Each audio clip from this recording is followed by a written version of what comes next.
महाराष्ट्राचा सगळ्यात खणखणीत शो यूथ कोर्टमध्ये आपल्या सगळ्यांचं स्वागत। नमस्कार, मी विलास बडे। महाराष्ट्रातल्या चांद्यापासून बांद्यापर्यंतचा तरुणांचा सगळा प्रवास आणि त्यांची मतं जाणून घेण्यासाठी आपण यूथ कोर्ट भरवतोय आणि आजचं हे यूथ कोर्ट पोहोचलंय कोल्हापूर जिल्ह्यातल्या या चंदगड तालुक्यामधल्या एका कॉलेजमध्ये, ज्या कॉलेजमध्ये आपण या सगळ्या तरुणांची मतं जाणून घेणार आहोत। खरं तर दक्षिण महाराष्ट्राचं अगदी शेवटचं टोक असलेल्या आणि कोल्हापूर जिल्ह्यातल्या चंदगडमध्ये हे सगळं यूथ कोर्ट भरलेलं आहे आणि आजच्या या यूथ कोर्टचं वैशिष्ट्य म्हणजे महाराष्ट्राचं लाडकं व्यक्तिमत्व असलेल्या पु ल देशपांडे यांचं जन्मगाव याच चंदगड तालुक्यात आहे। शिवाय स्वामीकार रणजित देसाई यांचाही हाच तालुका आहे। पण या तालुक्याचं आणखी एक वैशिष्ट्य म्हणजे इथं पक्षांपेक्षा राजकीय गटतटांचं राजकारण नेहमीच अग्रेसर राहिलेलं आहे, वरचढ ठरलेलं आहे। म्हणून आज हे सगळी तरुणाई इथं जमलेली आहे 2019च्या राजकीय फैसला करण्यासाठी। या देशात मोदींना पुन्हा सत्ता द्यायची की सत्तांतर करून राहुल गांधींना संधी द्यायची, याच्यासाठीच आज भरलंय चंदगड मधलं हे यूथ कोर्ट। आजच्या या यूथ कोर्टाचे न्यायाधीश असणार आहेत या महाविद्यालयाचे प्राचार्य डॉक्टर PR पाटील सर। मी त्यांना विनंती करतो की त्यांनी या यूथ कोर्टाचं न्यायाधीशपद भूषवावं।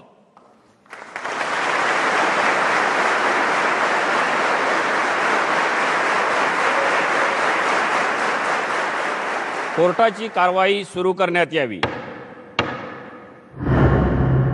यूथ कोर्टामध्ये आपण बघतोय या बाजूला सगळे मोदी समर्थक आहेत, हे सुद्धा मोदी समर्थक बसलेले आहेत आणि या बाजूला तिकडे राहुल गांधी समर्थक विरोधकांच्या भूमिकेतले सगळे तरुण बसलेले आहेत। आपण सुरुवातीला त्यांच्याकडे जाऊयात। 2014ला अनेक वादे मोदींनी केले, ते वादे पूर्ण झाले असं तुम्हाला वाटतंय का? तुमचा मोदींना विरोध आहे? मोदी म्हणाले होते आम्हाला 15 लाख मिळणार आहेत, ते तर मिळाले नाहीतच। त्याचबरोबर अनेक आर्थिक दिवाळखोऱ्या आमच्या समोर आल्या, त्यामध्ये नीरव मोदी असू देत, विजय मल्ल्या असू देत, सामान्य लोकांचे एक एक पै आपण गोळा करून बँकेत देतोय आणि बँक त्यांना कर्ज देते आणि ते बुडवतात। म्हणजे इथं कुठेतरी प्रशासन आपलं चुकतंय, हे मला मांडायचं होतं, म्हणून आपल्याला मोदी नको। मोदींनी आतापर्यंत अनेक योजना आणल्या पण त्या तिथपर्यंतच मर्यादित राहिल्या, ग्रामीण लोकांपर्यंत त्या योजना येऊन पोहोचल्याच नाहीत। हे कुठेतरी ग्रामीण लोकांपर्यंत या गोष्टी पोहोचल्या पाहिजे असं मला वाटतं। आम्हाला असं वाटतं की मोदींनी शेतकरीसाठी कर्जमाफी दिली, पण शेतकऱ्यांना भीक नको आहे, त्यांना फक्त त्यांच्या पिकांची हवी ती किंमत हवी आहे। त्यांना शेतकऱ्यांना असं वाटतं की त्यांना त्यांच्या मेहनतीची किंमत द्यावी सरकारने, हमीभाव मिळाला पाहिजे असं यांचं म्हणणं आहे। शेतकऱ्यांना कर्जमाफीची गरज नाहीये हे सुद्धा ते सांगतायत। शेतकऱ्यांच्या कर्जमाफीबद्दल थोडंसं बोलतो। माझे वडील शेतकरी आहेत, त्यांनी मला वाटतं माझी सर्वसाधारणपणे 15 एकर जमीन आहे, 6 लाख रुपये कर्ज आहे। आम्ही जर नवं जुनं करायचं असेल तर 5% पैसे घेतो आणि ते नवं जुनं करतो। पण सध्या जी सरकारनं कर्जमाफी केली ते नवं जुनं करणाऱ्यांना फक्त 20,000 दिले आणि इतर जे पश्चिम महाराष्ट्र आहेत किंवा विदर्भातले आहेत त्यांना पूर्ण कर्जमाफी दिलेली आहे। पण आमच्यासारख्या चंदगड तालुक्यातील सर्वसामान्य ज्यांनी 5% बाहेरून कर्ज काढून जे नवं जुनं केले त्यांना काहीच दिले नाही, त्यामुळे ही कर्जमाफी होती ही फार चुकीची आहे। यामुळे या बाबतीत माझा मोदींना विरोध आहे। कर्जमाफी फसवी निघाली हा यांचं म्हणणं आहे। सर ते बोलले होते की ब्लॅक मनी जो असेल ते बाहेर देशामध्ये आहे, स्विस बँकेमध्ये आहे, तो सगळा परत आणेल, तो कुठं आहे पैसा? काळा पैसा आणू असं मोदी म्हणाले होते, कुठे आहे काळा पैसा? त्याच्यासाठी थोडा टाइम लागेल, त्याच्यासाठी आता 5 वर्ष अजून पाहिजे आपल्याला। अजून 5 वर्ष पाहिजे, अजून 5 वर्षानंतर प्रश्न सुटतील सगळे। अच्छे दिन कधी येणार? एकाएकी कुठलेही अच्छे दिन येऊ शकत नाहीत। पुऱ्या ज्या गोष्टी आहेत, लोकांची मूलभूत गरजा आहेत त्या पुऱ्या होऊ शकत नाहीत। परंतु ते जे काम करायलेत शेतकऱ्यांसाठी असो, नोकरदारांसाठी असो, सर्वांसाठी कायदा व्यवस्था सुव्यवस्था व्यवस्थित करण्याचं काम मोदी करायले। त्याच्यासाठी आम्हाला आणि 5 वर्ष मोदी गरजेचे आहेत आणि आम्ही मोदींनाच मतदान करणार। परराष्ट्र धोरणाविषयी त्यांनी चांगले निर्णय घेतलेले आहेत आणि आता जी मध्ये 52 देशांची जी सभा झाली त्यामध्ये मोदी अध्यक्षस्थानी होते। हा भारताची मान उंचवण्यासारखी गोष्ट आहे। भारताची मान उंचवण्याचं काम मोदींनी केलं। सरकारमधून 1000 कोटीच्या घोषणा होत आहेत, त्यामधून जे वेतन मिळत आहे ते खरोखरच सामान्य माणसांना मिळत आहे का? जी एवढी मोठी मोठी पॅकेज निघत आहेत हजारो कोटींची, खरोखरीच ती सर्वसामान्यांना मिळत आहेत का? सगळा भ्रष्टाचार चाललाय। मोदी सरकारनं अनेक योजनांची घोषणा केली पण त्या घोषणांची अंमलबजावणी होत नाही असा त्यांचा दावा आहे। तुमचं काय म्हणणं? महत्त्वाचा मुद्दा म्हणजे आजच्या दिनी खेड्यापाड्यातील माता भगिनींसाठी आलेले आहेत जे धूरमुक्त स्वयंपाकगृह यासाठी जे मोदींनी सुरू केलं ते त्यांचा पूर्ण जवळपास पूर्ण होत आलेलं आहे असं माझं मत त्या आहे. योजना तिथपर्यंत पोहोचल्या असं तुमचं म्हणणं. हा पोचलेले आहेत कारण ज्या धुरामुळे त्रास होतोय हे त्यांना समजलं. मग आता बघितलं जो त्रास होतोय त्यामुळे जे काही गॅस सिलेंडरचं योजना आहे वाटप आहे ते जवळपास संपूर्ण भारतात पूर्ण होत आलेलं आहे असं मला वाटतं. पण काँग्रेसला 40-45 वर्ष दिली सरकार करायला, तर म्हणजे सुधारायला भारत, त्यांनी काय सुधारलं काय नाही. आणि आपण 5 वर्ष दिलेत भाजपला, अजून माझ्या मते अजून 5 वर्ष देऊन बघूया आणि काय होतंय. सुधारणा झाली ते होणार. आणि जोपर्यंत काळा पैशाचा प्रश्न आहे, काळा पैसा हा काय थोड्या प्रमाणात नाही, मोठ्या प्रमाणात तो बाहेर गेलेला आहे आणि तो भारतात आणणं हे एवढं सोपी गोष्ट नाही. मोदींनी जरी म्हटलं तरी ते एवढं सोपं शक्य नाही. एवढं लगोलग म्हणलं म्हणजे येईल, म्हणजे अजून थोडासा वेळ द्यावा असं वाटतं. वेळ द्यावा लागणार. जसं तो म्हणाला की गॅस गरिबांना गॅस मिळालं, पण त्या गॅसची किंमत 1000 पर्यंत होती. अगोदर 700 रुपयाला गॅस मिळत होतं, पण जेव्हापासून मोदी सरकारच्या योजनेने गॅस मिळाले त्या योजनेनंतर 1000 रुपये गॅसची किंमत झाली. पण सबसिडी मिळते परत मिळणार ना, पण देताना कुठून द्यायचे? गरीब लोकांनी इतके पैसे आणायचे कुठून? ठीक आहे. एक महत्वाचा मुद्दा त्यांनी उपस्थित केला की मोदी सरकारनं गॅस पोहोचवला असला तरी त्या गॅसची किंमत वाढलेली आहे आणि ती किंमत वाढल्यामुळे पहिल्यांदा ते जास्त पैसे मोजावे लागतात. 2004 साली पेट्रोलची किंमत ही 42 रुपये होती, त्यावेळी काँग्रेस सरकार होतं. आणि 2013 साली जेव्हा काँग्रेस सरकार निवडून आलं त्यावेळेला त्याची किंमत म्हणजे डबल 83 रुपये झालेली होती. म्हणजे 10 वर्षात डबल पेट्रोल केलं यांनी. आणि ह्यांनी फक्त थोडंसं पेट्रोल 5-6 रुपयांनी वाढवलं तर पेट्रोल म्हणून विरोधक ओरडतात. म्हणजे आणि 3 लाख कोटी हे त्यांनी कर्ज करून ठेवलं होतं, हे ह्या सरकारने नील केलेलं आहे. पेट्रोल डिझेलचे दर जे आहेत ते आंतरराष्ट्रीय बाजारपेठेमधून ठरत असतात. त्यामुळे आपण सरकारला पूर्णतः त्याबद्दल दोष देऊ शकत नाही. आणि आपण म्हणतो मोदी 15 लाख देणार होते, ते कुठे आहेत? पण आपल्याला पेट्रोल स्वस्त हवं, डिझेल स्वस्त हवं, गॅसवरती सबसिडी हवी, त्यानंतर GSTला आमचा विरोध, नोटाबंदीला विरोध. जर प्रत्येक गोष्टीला आपण विरोध केला तर आपल्याला काही चांगल्या, जर प्रगती हवी असेल तर विरोध करून चालणार नाही असं मला वाटतं. नक्कीच खूप महत्वाचा मुद्दा मांडलेला आहे.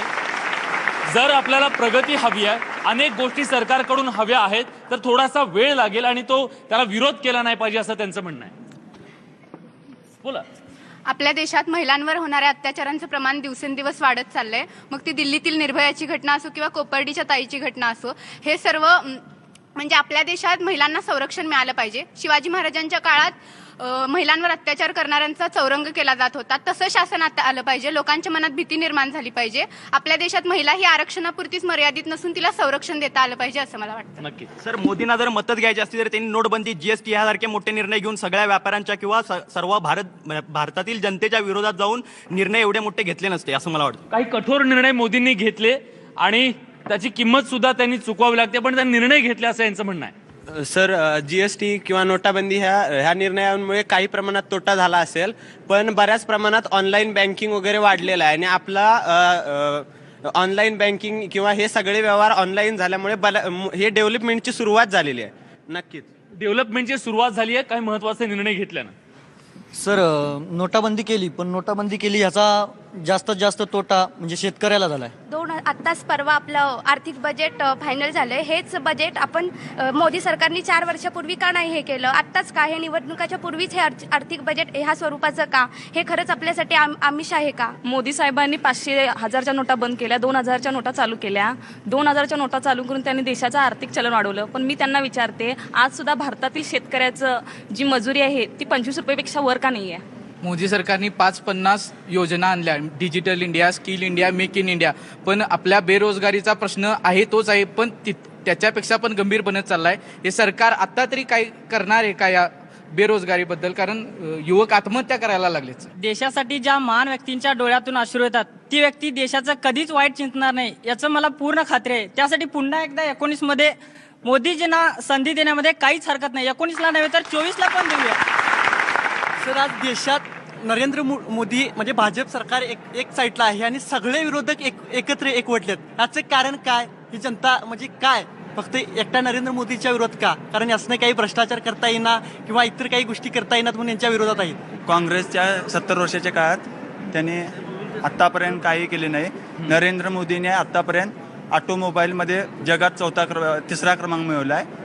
मोबाईलमध्ये दुसरा क्रमांक, सौर ऊर्जेत जगात दुसरा क्रमांक मिळवला आहे आणि अशीच प्रगती करत राहील आणि त्यांना 5 वर्ष दिलं तर आणखी प्रगती करेल.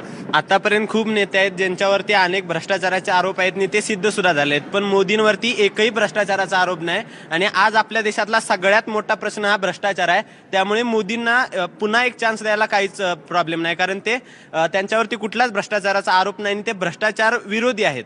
त्यांनी सर्जिकल स्ट्राईक केले, ज्याच्यामुळे आजकाल आपल्या भारत देशातील सुजाण नागरिक हा शांततेची झोप घेऊ शकतोय. ठीक आहे, मोदींनी सर्जिकल स्ट्राईक केला, दाखवून दिलं पाकिस्तानला की आता आम्ही घरात घुसून तुमच्यावर हल्ला करू शकतो.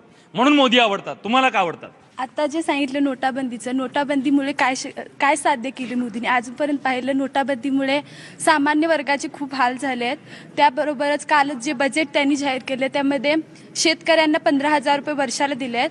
शेतकऱ्यांना 15,000 रुपये देण्यापेक्षा त्यांचं 7-12 कोरा करून त्यांच्या मालाला योग्य हमीभाव द्यावा एवढंच मोदींना सांगितलं. Very good. हां, त्यांचं आर्थिक धोरण खूप चांगलं आहे, कारण का आता अर्थकारणामध्ये भारत आपला 6 नंबरला आहे आणि ते युथ जनरेशनसाठी खूप प्रोत्साहन देत असतात. मला महिलांच्या सुरक्षेबद्दल बोलायचं आहे. कोपर्डीत जेव्हा महिलेवर अत्याचार झाला तेव्हा लगेच न्याय मिळाला नाही, ते खूप मोर्चे करावे लागले, त्यानंतर न्याय मिळाला. त्यामुळे मला वाटतं महिलांच्या सुरक्षिततेसाठी कायदे लागू करावेत.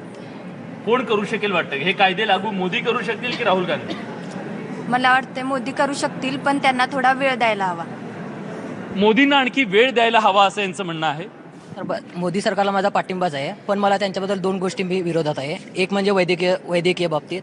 वैद्यकीय आपण ग्रामीण रुग्णालयामध्ये जातो, पण तिथं अस्वच्छता व पुरेपूर न व्यवस्था, यामुळे या विरोधात आहे. आणि दुसरं म्हणजे मोदींचे बजेट वेगवेगळ्या कामांसाठी एवढे बजेट करतात, पण शिवाजी महाराजांच्या पुतळ्यासाठी व बुलेट ट्रेन यासारख्या आर्थिक खर्च करतात, पण तोच खर्च हा त्यांनी किल्ले संवर्धनासाठी किंवा विविध उपाययोजना करून किल्ले संवर्धन केलं पाहिजे. म्हणजे बेसिक गोष्टींसाठी त्यांनी पैसे दिले पाहिजेत, ना की मोठमोठ्या योजनांसाठी. मोदी सरकारने सत्तेत येण्यापूर्वी अनेक योजनांचा जाहीरनामा केला होता, पण त्या सर्व योजना सर्वसामान्यपर्यंत पोहोचल्या का, असा मला सरकारला प्रश्न उपस्थित करायचा. आता आपल्या शेजारील राज्य कर्नाटक राज्यामध्ये विद्यार्थ्यांसाठी वार्षिक पास हा 1100 ते 1200 रुपयामध्ये भेटतो, पण वर्षासाठी. आणि महाराष्ट्रामध्ये त्यासाठी अधिक पैसे मोजावे लागतात, म्हणजे जवळपास महिन्याला 500 ते 1000. ह्या टप्प्यामध्ये 25 ते 30 किलोमीटरपर्यंतचा प्रवासासाठी 500 ते 1000 अशी फी मोजावी लागते. पण तेच आपल्या शेजारील राष्ट्र आहे कर्नाटक राज्य, आपल्याकडे का नाही? जीएसटी आत्ताच का? याच्या अगोदर जेव्हा काँग्रेस सत्तामध्ये होती तेव्हा पण हा प्रश्न मांडला होता त्यांनी, पण आत्ताच जीएसटी का? कारण त्यावेळी विरोधक होती बीजेपी आणि आता आहेत ते सत्ताधारी, त्याच्यामुळे जीएसटीला विरोध का केला होता एवढंच विचारायचं होतं. 8-9 वर्ष अण्णा हजारे आपल्यासाठी लोकपाल विधेयक मंजूर होण्यासाठी झटत आहेत. 8-8, 10-10 दिवस ते उपोषण करत आहेत. राजकारण्यांनी फक्त 8 दिवस उपाशी राहून बघावं काय अवस्था असते ती. अण्णा हजारे 8-9 दिवस उपोषण करून लोकपाल विधेयक सहमत करण्याबद्दल कटिबद्ध आहेत, तर लोकपाल विधेयक का मंजूर होत नाही? एक अत्यंत महत्वाचा प्रश्न यांनी विचारलेला आहे. राजकीय आखाड्यात सगळेच राजकीय नेते एकमेकांना भ्रष्टाचाराच्या एकमेकांवर आरोप प्रत्यारोप करत असतात, पण या देशातून भ्रष्टाचार कधी जाणार आहे हा त्यांचा सवाल आहे. आणि त्याच्यासाठी कुठला राजकीय पक्ष हा ठोस भूमिका घेणार आहे हा त्यांनी विचारलेला सवाल आहे. आणि आजचा तरुण भ्रष्टाचार मुक्त देश या देशात तो पाहू इच्छितो आणि त्याला भ्रष्टाचार मुक्त देश हवा आहे हे देखील यातून समोर आलंय. काँग्रेसच्या सत्तेत जो आत्ताचा शेतकरी आपल्या ह्याच्यातला तो जी अर्धी भाकरी मिळायची ती खाऊन समाधानी तरी होता, पण आता सध्या मोदींची सत्ता आल्यानंतर जे मोदींनी काय नोटबंदी असो किंवा इतर जे पिकाचे रेट कमी जास्त करणे याच्यामुळे सध्या शेतकऱ्याला आत्महत्येसाठी मोठं कारण मिळालेलं आहे. लोकसभा संसदेमध्ये जर राहुल गांधी सारखी व्यक्ती झोपत असेल तर ती देशाचा विकास करेल का किंवा गरिबांची व्यथा समजून घेईल का? कर्जमाफी नको म्हणत असतील तर आत्महत्या करणाऱ्या शेतकऱ्यांचं प्रमाण हे वाढणारच आहे. आणि मला असं वाटतं की मोदी सरकारला अजून एक संधी द्यावी.